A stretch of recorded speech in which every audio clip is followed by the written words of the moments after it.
وسلام علی عباده الذین اصطفى اما بعد فاعوذ باللہ من الشیطان الرجیم بسم اللہ الرحمن الرحیم اذا جاء نصر اللہ والفتح ورأیت الناس يدخلون فی دین اللہ افواجا فسبح بحمد ربک واستغفرہ انہ کان توابا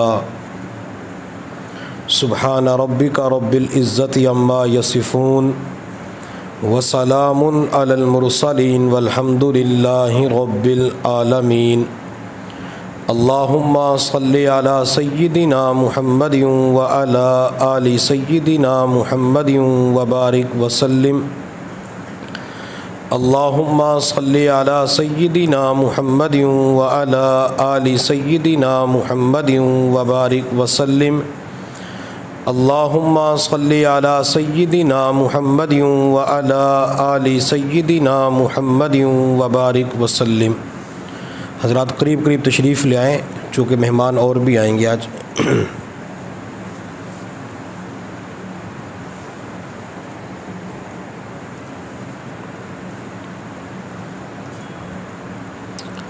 اللہ رب العزت نے قرآن مجید فرقان حمید کی سورۃ النصر کے اندر ارشاد فرمایا اذا جاء نصر اللہ والفتح، جب اللہ تعالیٰ کی مدد آ جائے اور فتح حاصل ہو جائے، ورأیت الناس يدخلون فی دین اللہ افواجا، اور آپ لوگوں کو دیکھیں کہ وہ اسلام میں فوج در فوج داخل ہو رہے ہیں، فسبح بحمد ربک واستغفرہ، پس آپ اپنے رب کی حمد کی تسبیح بیان کیجئے اور ان سے استغفار کیجئے، انہ کان توابا، بے شک آپ کا رب توبہ قبول کرنے والا ہے۔ یہ سورۃ النصر 3 آیات کے اوپر مشتمل ایک چھوٹی سی سورت ہے۔ اس سورت کی خصوصیت یہ ہے سب سے آخر کے اندر مکمل طور پہ نازل ہونے والی سورت ہے۔ اس سورت کے نازل ہونے کے بعد حضور صلی اللہ علیہ وسلم تقریباً 2-2.5 سال دنیا کے اندر رہے۔ مکمل صورت اس صورت کے نازل ہونے کے بعد کوئی نازل نہیں ہوئی، اگرچہ آیات تو نازل ہوئی ہیں، جیسے الیوم اکملت لکم دینکم واتممت علیکم نعمتی ورضیت لکم الاسلام دینا، اسی طرح واتقوا یوما ترجعون فیہ الی اللہ، لیکن سب سے آخر کے اندر مکمل طور پہ نازل ہونے والی سورت سورۃ النصر ہے۔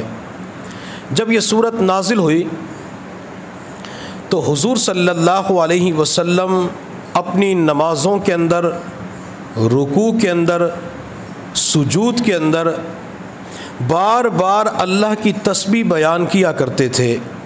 حضرت عائشہ صدیقہ رضی اللہ تعالی عنہا فرماتی ہیں حضور صلی اللہ علیہ وسلم نے ایک تسبیح کا اضافہ کر دیا تھا، سبحانک اللہم وبحمدک استغفرک واتوب الیک۔ نبی علیہ السلام بعض مرتبہ رکوع کے اندر، سجدوں کے اندر، نمازوں کے بعد کثرت کے ساتھ یہ تسبیح، یہ جملہ پڑھا کرتے تھے۔ حضرت عائشہ صدیقہ رضی اللہ تعالی عنہا فرماتی ہیں میں نے ایک مرتبہ حضور صلی اللہ علیہ وسلم کو دیکھا، آپ سجدے کی حالت میں یہی تسبیح پڑھ رہے تھے، سبحانک اللہم وبحمدک استغفرک واتوب الیک۔ تو میں نے حضور صلی اللہ علیہ وسلم سے سجدے سے سر اٹھانے کے بعد عرض کیا، اللہ کے نبی، آپ تو پہلے سجدے کے اندر سبحان رب الاعلیٰ پڑھا کرتے تھے، لیکن آج میں نے آپ کی مبارک زبان سے سجدے کی حالت میں یہ تسبیح سنی ہے۔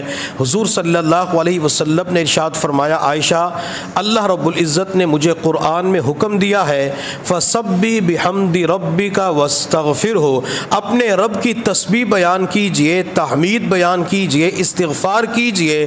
میں تو اپنے رب کی حکم کی تعمیل کر رہا تھا، جو اللہ نے مجھے حکم دیا ہے میں تو اس حکم کو پورا کر رہا ہوں۔ اور نبی علیہ الصلوۃ والسلام نے حضرت جبیر رضی اللہ تعالی عنہ سے فرمایا تھا، جبیر کیا تمہیں ایسا وظیفہ نہ بتا دوں، اگر تم اس وظیفے کو پڑھو گے تو اللہ تمہارے لیے سفر کے اندر سہولت آسانی پیدا فرما دیں گے۔ حضرت جبیر رضی اللہ تعالی عنہ نے عرض کیا، اللہ کے نبی ضرور بتائیں۔ میرے محبوب صلی اللہ علیہ وسلم نے فرمایا، ایک مرتبہ سورۃ الکافرون، ایک مرتبہ سورۃ النصر، ایک مرتبہ سورۃ الاخلاص، ایک مرتبہ سورۃ الفلق اور ایک مرتبہ سورۃ الناس، یہ 5 صورتیں بنتی ہیں۔ نبی علیہ الصلوۃ والسلام نے حضرت جبیر سے فرمایا، اگر تم سفر پہ جانے سے پہلے یا سواری کے اوپر بیٹھنے کے بعد ان 5 صورتوں کا اہتمام کرو گے تو اللہ تعالیٰ تمہارے سفر کے اندر سہولت پیدا فرما دیں گے، اللہ سفر کی تمام مشقتوں کو ختم فرما دیں گے، اللہ تعالیٰ تمہارا سفر خوشیوں والا بنا دیں گے۔ حضرت جبیر رضی اللہ تعالی عنہ فرماتے ہیں، میں کثرت کے ساتھ سفر کیا کرتا تھا، تجارت کے لیے جانا پڑتا تھا، مجھے سفر کے اندر دشواریاں پیش آتی تھی، کبھی راستہ بھول جاتا، کبھی کھانا نہ ملتا، کوئی ساتھی ساتھ نہ ہوتا۔ جب نبی علیہ الصلوۃ والسلام کی بتائی ہوئی ان 5 صورتوں کو میں نے سفر کے اندر پڑھنا شروع کیا تو اللہ تعالیٰ نے میرے سفر کی تمام مشقتوں کو ختم فرما دیا۔ گویا کہ اللہ تعالیٰ نے سفر کے اندر ان 5 صورتوں کی وجہ سے آسانی پیدا فرما دی۔ اس سورت کا شان نزول، سورت کا پس منظر کیا ہے، یہ سورت کب نازل ہوئی اور نبی علیہ الصلوۃ والسلام کو اس سورت کے اندر کس چیز کی خوشخبری دی گئی ہے؟ میرے اللہ نے فرمایا، اذا جاء نصر اللہ والفتح، محبوب جب اللہ کی مدد آ جائے اور فتح حاصل ہو جائے، اس فتح سے مراد مکہ مکرمہ کا فتح ہونا ہے۔ وہ کہ اللہ نے اشارہ کر کے بتلا دیا، آپ کو بتا دیا کہ مکہ مکرمہ ان قریب فتح ہونے والا ہے۔ اور جب اللہ رب العزت نے حضور صلی اللہ علیہ وسلم کے لیے مکہ مکرمہ کو فتح کرنا تھا، اللہ نے آپ کو فاتح بنا کر مکہ کے اندر داخل کرنا تھا، میرے محبوب صلی اللہ علیہ وسلم نے تمام صحابہ کرام کو ساتھ لیا اور تقریباً 10,000 کا یہ لشکر تھا جو مکہ مکرمہ کی جانب مدینہ سے روانہ ہو گیا۔ آپ علیہ الصلوۃ والسلام نے لشکر کے چند حصے کیے۔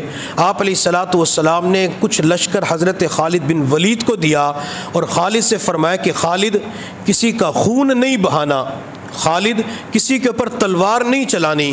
حضرت خالد رضی اللہ تعالی عنہ لشکر کو دوسری جانب سے لے کے مکہ مکرمہ کے اندر داخل ہوتے ہیں۔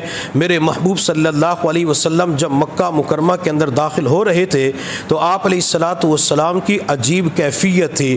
ایک تو میرے محبوب نے اپنے سر کے اوپر کالے رنگ کی پگڑی کو باندھا ہوا تھا، آپ علیہ الصلوۃ والسلام کا سر مبارک جھکا ہوا تھا، آپ کی زبان کے اوپر ایک آیت تھی، انا فتحنا لک فتحا مبینا، اور اسی طرح اللہ کی حمد بیان فرما رہے تھے۔ نبی علیہ الصلوۃ والسلام کا سر مبارک، پیشانی مبارک اتنی جھکی ہوئی تھی، اس سواری کے اوپر جو لکڑی کا کجاوا پالان رکھا ہوا تھا، میرے محبوب کی پیشانی اس لکڑی کے ساتھ لگی ہوئی تھی۔ آپ علیہ الصلوۃ والسلام کی مبارک آنکھوں میں آنسو تھے، وہ کہ اللہ کے سامنے رو رہے تھے۔ اور دوسری طرف جب ہم تاریخ کا مطالعہ کرتے ہیں تو تاریخ ہمیں یہ بتاتی ہے کہ جب بھی کوئی قوم فاتح بن کر کسی علاقے کے اندر داخل ہوتی ہے تو سردار کا سر، سردار کی گردن تنی ہوئی ہوتی ہے، اس کا سینہ تکبر کی وجہ سے اکڑا ہوا ہوتا ہے، وہ دنیا والوں کو بتا رہا ہوتا ہے کہ اب اس علاقے کا حکمران میں بن گیا، اس علاقے کا فاتح میں بن گیا، اس علاقے کے اوپر غلبہ مجھے حاصل ہو گیا۔ چنانچہ آپ نے مختلف بادشاہوں کی تاریخ کو پڑھا ہوگا جنہوں نے علاقوں کو فتح کیا تو علاقوں کے اندر داخل ہونے کے بعد وہاں کے نوجوانوں کو قتل کر دیا، خواتین کی عزتوں کو لوٹ لیا، بوڑھوں کو قتل کر دیا، حتیٰ کہ پورے علاقے کے اندر خون ہی خون نظر آ رہا تھا۔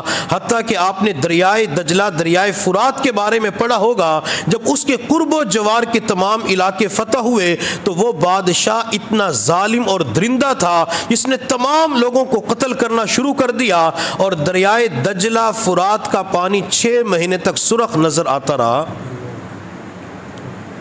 اور وہ لوگ اتنے ظالم اور درندے تھے، اپنے دشمن کا سر قلم کرنے کے بعد اس کی کھوپڑی کے اندر شراب ڈال کے پیا کرتے تھے۔ جب کوئی قوم کسی علاقے کو فتح کرتی تو اپنے جانی دشمنوں کے کھوپڑیوں کا مینار بنا کے اس کے اوپر چڑھ کے فتح کا اعلان کیا کرتے تھے کہ ہم نے فلاں علاقے کو فتح کر لیا ہے۔ تو گویا کہ جب بھی کوئی علاقہ فتح ہوتا ہے تو خون کی ندیاں بہا دی جاتی ہے۔ اگر ہم اپنے ملک پاکستان کے اوپر غور کریں، جب اس ملک پاکستان کی آزادی کی تحریک چل رہی تھی تو اس ملک کو حاصل کرنے کے لیے کتنی قربانیاں پیش کی گئی۔ اگر کبھی اللہ تعالیٰ موقع عطا فرمائے، جس انسان کی عمر زیادہ ہو چکی ہے، بڑھاپے کی عمر میں پہنچ چکا ہے، جو انڈیا سے پاکستان ہجرت کر کے آیا تھا، آپ کبھی ان سے پوچھیں کہ اس وقت کے حالات کیا تھے۔ جو ہی ملک پاکستان کی آزادی کے بارے میں کسی بھی بوڑھے سے پوچھا جاتا ہے تو اس کی آنکھوں میں سب سے پہلے آنسو آ جاتے ہیں، اور پھر اس کے بعد پاکستان کے حالات بتانا شروع کر دیتا ہے۔ اگر پاکستان کے حالات کو پڑھنا چاہے تو ایک مختصر کتاب پاکستان کی قدر کیجئے جو ادارہ تالیفات اشرفیہ والوں نے شائع کی ہوئی ہے۔ اگر انسان اس کتاب کا مطالعہ کرے تو پتہ چلتا ہے کہ اس ملک کو حاصل کرنے کے لیے ہمارے بڑوں نے، اکابرین نے کتنی قربانیاں پیش کی۔ بلکہ میں تو یوں کہوں گا کہ جب کوئی عمارت تعمیر کی جاتی ہے تو اس کی بنیادوں کے اندر کنکریٹ کا استعمال کیا جاتا ہے، سیمنٹ ڈالی جاتی ہے، سریا ڈالا جاتا ہے، مختلف چیزیں اس کے اندر ڈال رہی ہوتی ہے، لیکن ملک پاکستان کی بنیادوں کے اندر آپ کو کنکریٹ نظر نہیں آئے گی۔ ملک پاکستان کی بنیادوں کے اندر آپ کو مسالہ، سیمنٹ، سریا نظر نہیں آئے گا۔ اس ملک کی بنیادوں کے اندر آپ کو بوڑھوں اور نوجوانوں کا خون نظر آئے گا۔ اس ملک پاکستان کی بنیادوں کے اندر خواتین کی عزتیں نظر آئیں گی، جنہوں نے اس ملک کو حاصل کرنے کے لیے اپنی جان کی قربانیاں پیش کی۔ ان خواتین نے اپنی عزت داؤ کے اوپر لگا دی، اور جب یہ ملک پاکستان حاصل کیا جا رہا تھا تو بعض بچیاں اتنی پاک دامن تھی، وہ خواتین اتنی عفت اور پاک دامنی کی زندگی گزارنے والے کہ اپنے آپ کو کنویں کے اندر چھلانگ لگا کے ختم تو کر لیا، لیکن اپنی عزت کے اوپر کوئی آنچ نہیں آنے دیا۔ تو گویا کہ جب بھی تحریک چلتی ہے تو وہاں پہ خون کی ندیاں بہا دی جاتی ہیں، لیکن مکہ مکرمہ کو فتح کرنے کے لیے میرے محبوب جب مکہ کے اندر داخل ہو رہے تھے تو آپ نے خالد بن ولید سے فرمایا تھا کہ کسی کو قتل نہیں کرنا، خالد کسی کا خون نہیں بہانا۔ میرے محبوب کا اپنا سر مبارک جھکا ہوا تھا۔ آپ علیہ الصلوۃ والسلام مکہ کے اندر داخل ہو رہے تھے، لوگ دیکھ رہے تھے کہ آج تو گن گن کے بدلے لیے جائیں گے۔ آج ہم سے بلال کا بدلہ لیا جائے گا، جس بلال کو ہم تپتی ہوئی ریت کے اوپر لٹا دیا کرتے تھے۔ آج ہم سے سمیہ کا بدلہ لیا جائے گا، وہ سمیہ جس کی دونوں ٹانگوں کو ابو جہل نے 2 اونٹوں کے ساتھ باندھ کر مخالف سمت کے اندر دوڑا دیا تھا۔ آج ہم سے خباب کا بدلہ لیا جائے گا، جنہیں تپتی ہوئی آگ کے اوپر، انگاروں کے اوپر لٹا دیا جاتا تھا۔ آج ہم سے زنیرہ کا بدلہ لیا جائے گا، جس کی آنکھوں کی بینائی کو ضائع کر دیا گیا۔ آج ہم سے عمار کا بدلہ لیا جائے گا، آج ہم سے فلاں سلمان فارسی کا بدلہ لیا جائے گا۔ ہر بندہ مکہ مکرمہ کا رہنے والا، مکہ کا باشندہ پریشان تھا کہ آج عزتوں کو لوٹ لیا جائے گا، مکہ کی گلیوں کے اندر پانی کی طرح خون نظر آئے گا۔ لیکن میرے محبوب صلی اللہ علیہ وسلم جب مکہ مکرمہ کے اندر داخل ہوئے تو آپ علیہ الصلوۃ والسلام نے سب سے پہلے اعلان فرمایا، جو بندہ ابو سفیان کے گھر کے اندر داخل ہوگا اسے امن دیا جائے گا۔ میرے محبوب نے دوسرا اعلان فرمایا، جو مسجد حرام کے اندر داخل ہو جائے اسے امن دیا جائے گا۔ اور تیسرا نبی علیہ الصلوۃ والسلام نے اعلان فرمایا، جو بندہ اپنے گھر کے اندر بیٹھ جائے، دروازے کو بند کر لے، تو میں محمد اس بندے کو امن دینے کے لیے تیار ہوں۔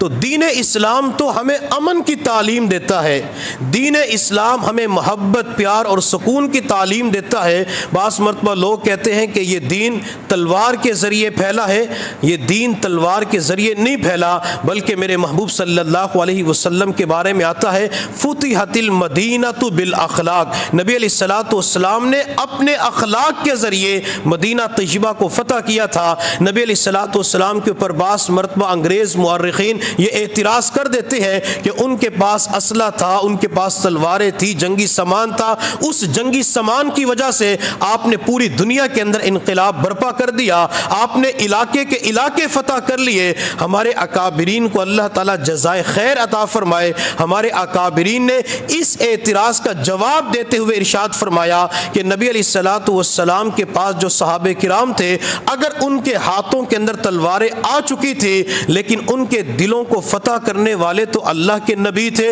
یہ وہی لوگ تو تھے جو ایک دوسرے کے خون کے پیاسے بن چکے تھے۔ نبی علیہ الصلوۃ والسلام نے اپنے اخلاق کے ذریعے ان لوگوں کو اپنا گرویدہ بنایا، حتیٰ کہ نبی علیہ الصلوۃ والسلام سے اتنی محبت کرنا شروع کر دی کہ آپ کے اوپر اپنی جان بھی قربان کرنے کے لیے صحابہ تیار ہو جاتے تھے۔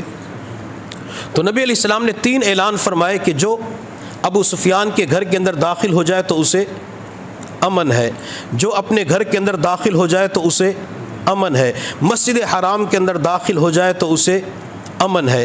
حضور صلی اللہ علیہ وسلم کی نظر حضرت خالد بن ولید کے اوپر پڑی۔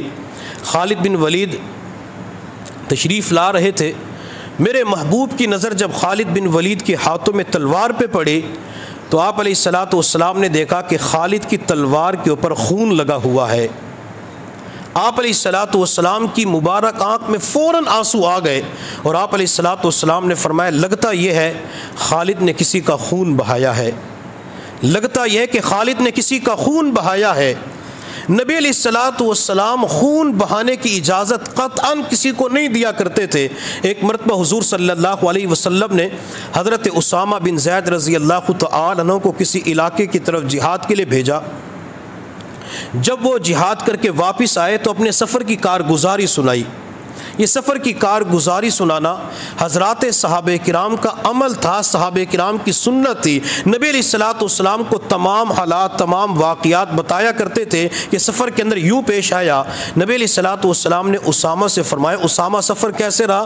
اللہ کے نبی اللہ نے فتح عطا فرما دی۔ اسامہ حالات تو بتاؤ، واقعات تو بتاؤ، کیفیات تو بتاؤ۔ حضرت اسامہ رضی اللہ تعالی عنہ نے تمام حالات و واقعات کو بیان کیا اور عرض کہ اللہ کے نبی میں ہاتھ کے اندر تلوار لے کے جا رہا تھا، علاقہ فتح ہو چکا تھا، ایک بندہ درخت کے پیچھے چھپ کے بیٹھا ہوا تھا۔ جب اس نے میرے ہاتھ کے اندر تلوار کو دیکھا تو اس نے فوراً کہا اشہد ان لا الہ الا اللہ واشہد ان محمدا عبدہ ورسولہ۔ تو میں اس بندے کے قریب گیا اور جا کے اس کا سر قلم کر دیا، میں نے جا کے اس کو ختم کر دیا۔ حضور صلی اللہ علیہ وسلم نے جلال کے انداز میں فرمایا اسامہ تو نے ایک مسلمان کو قتل کر دیا، اسامہ تو نے ایک مومن کا خون بہا دیا۔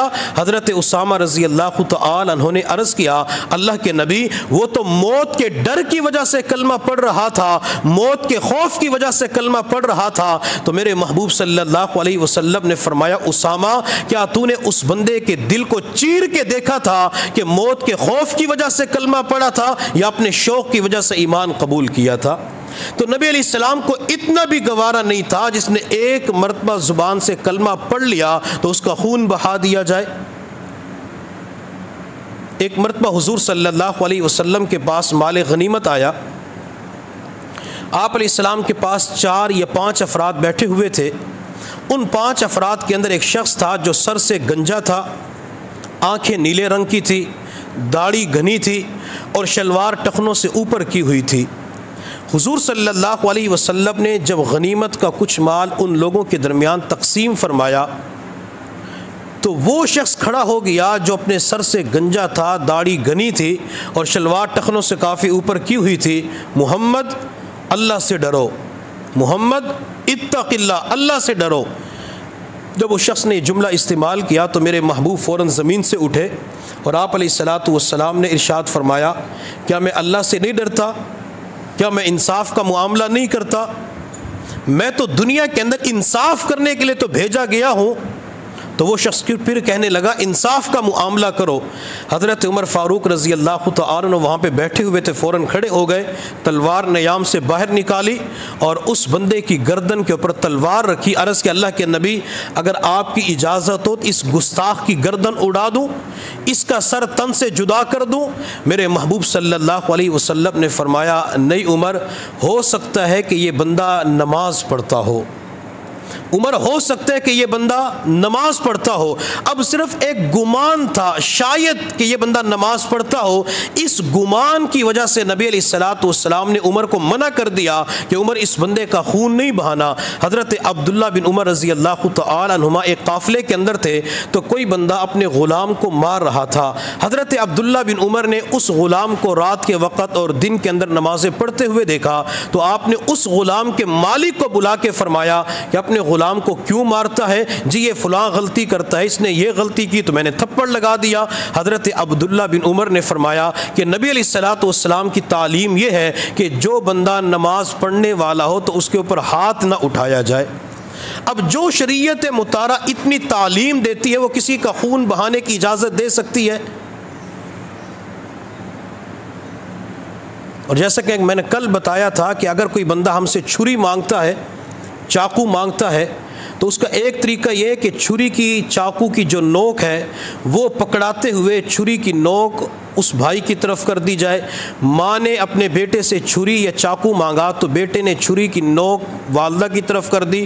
اس سے نبی علیہ الصلوۃ والسلام نے منع فرمایا کہ نوک کسی کے سینے کی طرف، جسم کی طرف نہ کی جائے، بلکہ جب بھی کسی کو چھری پکڑانی ہو، چاقو پکڑانا ہو تو نوک اپنے ہاتھ کے اندر پکڑی جائے اور دستہ دوسرے مسلمان کی طرف کیا جائے۔ جو شریعت مطہرہ کسی کی طرف نوک سے اشارہ کرنے کی اجازت نہیں دیتی، وہ کسی کو مارنے کی اجازت دے سکتی ہے۔ وہ دین اسلام کسی کا خون بہانے کی اجازت دے سکتا ہے۔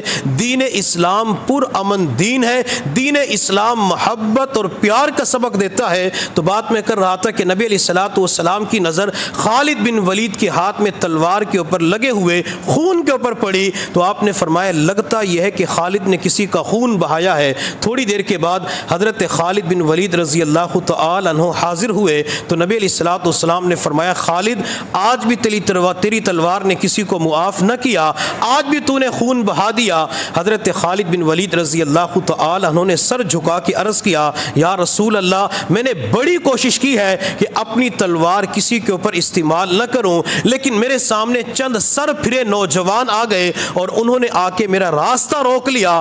راستہ روک کے کہنے لگے خالد آپ مکہ کے اندر داخل نہیں ہو سکتے۔ میں نے ان نوجوانوں سے کہا کہ مجھے اللہ کے نبی نے حکم دیا ہے میں مکہ کے اندر ضرور داخل ہوں گا، آپ میرے راستے سے ہٹ جائیں، راستہ چھوڑ دیں، لیکن ان لوگوں نے میرا راستہ نہیں چھوڑا۔ اللہ کے نبی پھر مجھے مقابلہ کرنا پڑا، حتیٰ کہ اس مقابلے کی وجہ سے چند لوگ قتل ہو گئے۔ تو نبی علیہ الصلوۃ والسلام نے اپنی آنکھوں سے آنسوں کو صاف کرتے ہوئے فرمایا خالد جو اللہ نے مقدر کے اندر لکھا ہے وہ تو ہو کے رہتا ہے۔ تو نبی علیہ السلام کو یہاں بھی گوارا نہیں تھا کہ کسی کا خون بہا دیا جائے۔ آپ علیہ الصلوۃ والسلام داخل ہوئے تو نبی علیہ الصلوۃ والسلام نے صحابہ کرام کو ساتھ لیا اور بیت اللہ کے قریب پہنچ گئے۔ آپ علیہ الصلوۃ والسلام نے اور حضرات صحابہ کرام نے جب بیت اللہ کو دیکھا تو صحابہ کرام غمناک اور نمناک آنکھوں کے ساتھ بیت اللہ کو دیکھتے ہوئے رو پڑتے ہیں۔ کئی سالوں کے بعد بیت اللہ کو دیکھنے کا موقع ملا تھا، کئی سالوں کے بعد بیت اللہ کی زیارت کا موقع ملا تھا۔ میں اس مکہ مکرمہ کے واقعے کو ایک سائڈ پہ رکھتے ہوئے آج کے دور سے میں دیکھتا ہوں یہ جو مسلمانوں کو تقریباً سال ڈیڑھ سال کا عرصہ ہو چکا ہے مسلمان حج عمرے کے سفر پہ نہیں جا رہے۔ یہ حج عمرے کے سفر کے حوالے سے پابندی لگ چکی ہے۔ جب بھی سعودی گورنمنٹ یہ اعلان کرے گی کہ حج عمرے کے سفر پہ آ سکتے ہیں تو مسلمانوں کے اندر جو عشق رسول، عشق الہی اور عشق عمرہ حج کی جو نعمت پائی جاتی ہے یہ عشق اور محبت کی آگ بھڑکنا شروع ہو جائے گی۔ ہر بندہ اپنا پاسپورٹ لے کے لوگوں کے پاس جائے گا کہ میں نے بھی حج عمرے کے سفر پہ جانا ہے۔ جب اللہ تعالیٰ اس بندے کو سال ڈیڑھ دو سال کے بعد اپنے گھر بیت اللہ کے پاس بلائے گا، یہ احرام کی چادریں باندھ کر زبان سے تلبیہ پڑھتے ہوئے لبیک اللہم لبیک بیت اللہ کی زیارت کرے گا تو آپ تھوڑی دیر کے لیے تصور کیجئے اس گناہ گار کی کیفیت اس وقت کیا ہوگی۔ جو بندہ ہر سال عمرے کے سفر پہ جایا کرتا تھا، جو بندہ ہر سال حج کے سفر پہ جایا کرتا تھا، جب وہ جا کے چند مہینوں کے بعد سالوں کے بعد بیت اللہ کو دیکھے گا وہ اپنی آنکھوں پہ قابو نہیں پا سکے گا۔ اس آنکھ سے خود بخود ٹپ ٹپ آنسو بہنا شروع ہو جائیں گے۔ چنانچہ جن حضرات نے بیت اللہ کو دیکھا ہے، بیت اللہ کی زیارت کی ہے، وہ حضرات اچھی طرح بتا سکتے ہیں جب انسان پہلی مرتبہ اللہ کے گھر بیت اللہ کو دیکھتا ہے بندے کی نظر کالے رنگ کے غلاف کے اوپر پڑتی ہے، بندے کی نظر بیت اللہ کے اوپر اترنے والے انوارات کے اوپر پڑتی ہے تو بندہ اپنی نظروں کو ہٹا نہیں سکتا، بندہ اپنی نظروں کو دور نہیں کر سکتا۔ وہ بیت اللہ کو دیکھ بھی رہا ہوتا ہے حتیٰ کہ اس کی آنکھوں سے آنسو بھی بہ رہے ہوتے ہیں۔ ایک اللہ والے فرماتے ہیں کہ کوئی یہودیہ عورت تھی جس نے ایمان اسلام قبول کیا تو جب اس سے پوچھا گیا کہ آپ کے اسلام قبول کرنے کی وجہ کیا بنی؟ تو اس خاتون نے جواب دیا کہ حضرت میں امریکہ کے اندر کام کیا کرتی تھی، دفتر والوں نے کہا کہ ہم نے جدہ کے اندر نیا دفتر کھولا ہے، جو وہاں جانا چاہے تنخواہ کے اندر سہولیات کے اندر اضافہ کر دیں گے۔ میرا خاوند عیسائی مذہب سے تعلق رکھتا تھا، میں یہودی مذہب سے تعلق رکھتی تھی۔ میں نے اپنے خاوند سے بات کہ ہم دونوں تیار ہو گئے اور جدہ ایئرپورٹ کے اوپر پہنچ گئے۔ ہم نے وہاں پہ کام کرنا تھا۔ میں نے کام کے دوران کچھ لوگوں کو دیکھا جو 2 سفید چادروں کے اندر ملبوس ہوتے تھے، زبان کے اوپر ایک ہی ترانہ ہوتا تھا، ایک ہی نعرہ ہوتا تھا، ایک ہی گیت ہوتا تھا، لبیک اللہم لبیک۔ پاؤں کے اندر خاص قسم کے چپل ہوا کرتے تھے۔ تو میں نے اپنے خاوند سے پوچھا یہ کون لوگ ہیں؟ تو خاوند نے کہا یہ مسلمان ہیں،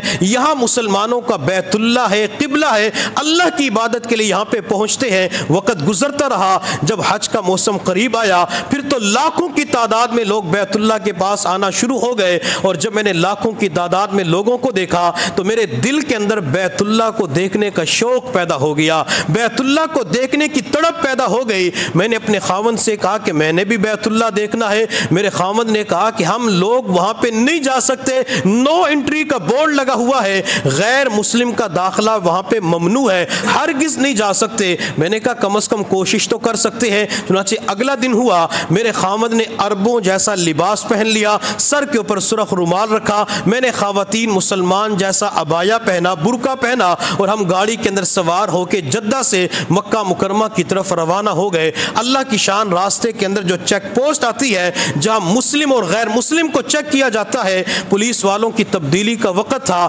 صرف ایک شرطہ کھڑا تھا جو دور سے جانے کا اشارہ کر رہا تھا۔ جب ہماری گاڑی قریب پہنچی اس نے جھک کے دیکھا مسلمان ہے، مسلمان خاتون ہے، جانے کا اشارہ کر دیا۔ اللہ راستے کھول رہا تھا، حتیٰ کہ چلتے چلتے مکہ مکرمہ کے اندر پہنچ گئے، اپنی گاڑی کو پارکنگ کے اندر کھڑا کیا، پھر ہم نے مسجد حرام کی طرف چلنا شروع کر دیا۔ جب میں باب فہد دروازے پہ پہنچی، میں نے باب فہد دروازے کو دیکھنا شروع کیا تو میں نے اپنے خاوند سے کہا یہ دروازہ کتنا خوبصورت ہے، اس کے نقش و نگار کو دیکھو، اس کی بناوٹ کو دیکھو، ڈیزائن کو دیکھو۔ میرے خاوند نے کہا وقت تھوڑا ہے، ابھی تو ہم نے بیت اللہ کو بھی دیکھنا ہے۔ چنانچہ ہم وہاں سے بیت اللہ کی طرف بڑھنا شروع ہو گئے۔ جب میں بیت اللہ کے پاس پہنچی تو وہ خاتون قسم اٹھا کے کہنے لگی حضرت اللہ کی قسم جب میری پہلی نظر بیت اللہ کے اوپر پڑی میں اپنی آنکھوں کو ہٹا نہ سکی، مجھے یوں محسوس ہو رہا تھا جیسے میری آنکھوں کو، نظروں کو کس نے کھینچ لیا ہو، قابو کر لیا ہو۔ میں بیت اللہ کو دیکھ رہی تھی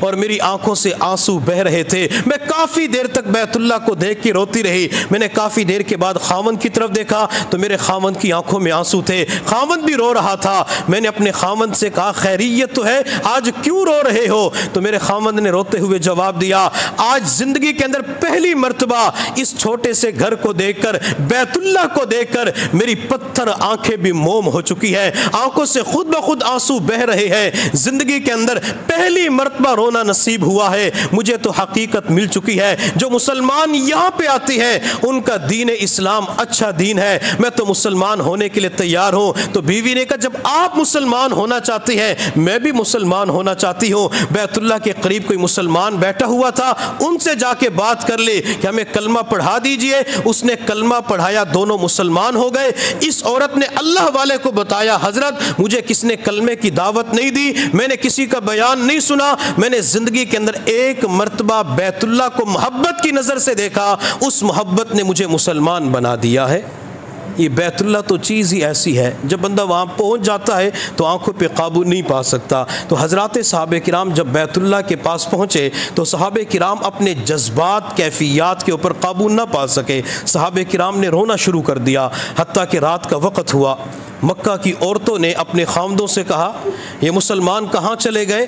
یہ تو بھوکے بھیڑیوں کی طرح حملہ آور ہو جاتے، یہ تو مکہ کی گلیوں کے اندر خون کی ندیاں بہا دیتے، عورتوں کی عزتوں کو لوٹ لیتے، لیکن یہ تو مسلمان نظر نہیں آ رہے۔ آپ کہہ رہے تھے 10,000 کا لشکر ہے، کہاں ہے مسلمان؟ مسلمانوں کو دیکھ کے آؤ۔ چنانچہ وہ حضرات اپنے گھروں کی چھتوں کے اوپر کھڑے ہو گئے اور دیکھنا شروع کیا کہ مسلمان کہاں پہ ہے۔ کفار مکہ کی نظر جب حضرات صحابہ کرام